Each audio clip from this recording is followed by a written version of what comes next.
Hi, I'm Sarah from Dolls and Daydreams, and today I'm going to show you how I keep my paper patterns lasting longer.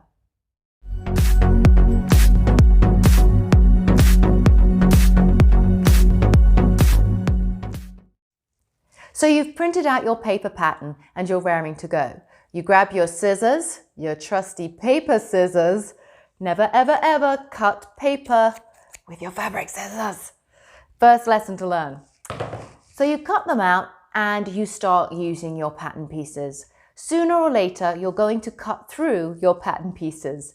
Even if you use them to trace, the edges will start to get worn. So I'm going to show you two of my favorite tricks. My first trick is very simply use a cardboard box, such as this. I love this method. All you have to do is take your pattern piece. You don't need to cut it out like specifically around the edges yet. Leave it rough and glue it onto the shiny side, not the non-printed side, because that non-printed side has a bit more grip. The last thing you need is putting a pattern piece down and it flying off your piece of fabric as you're trying to cut around it. You see, I hardly ever draw around my pattern pieces. I actually just use a rotary cutter, but each to their own. So glue it to the shiny side that has been printed and then get your trusty paper scissors and cut around the edges all nicely. And it's okay if the first cut doesn't go perfectly. You could always come back in and tidy it up. This to me makes my patterns last, I would say, a couple of years. And I do like to have patterns that are lasting longer than just a couple of times because I often like to mix and match my patterns between the doll ranges, and sometimes I like to add different appliques to my softy ranges as well.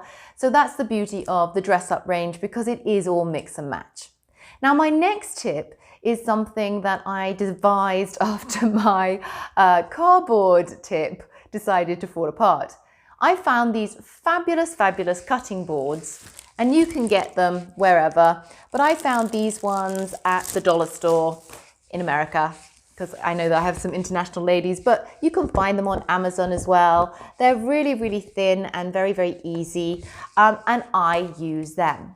Now, I recommend you cut around your pattern piece first and then use a permanent ink pen to draw around them onto the plastic. Here I've used bright red so you could see it in the video, and of course I have actually done it really super big and thick, but I do recommend you use a very nice fine nib when you decide to do it yourself.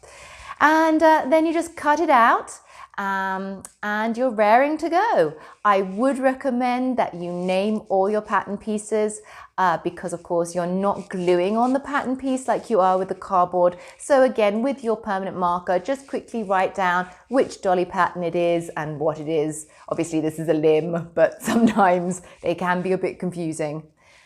And then I contain it all by popping them either into a Ziploc bag or a plastic folder that I can then put into my large folder of doll patterns.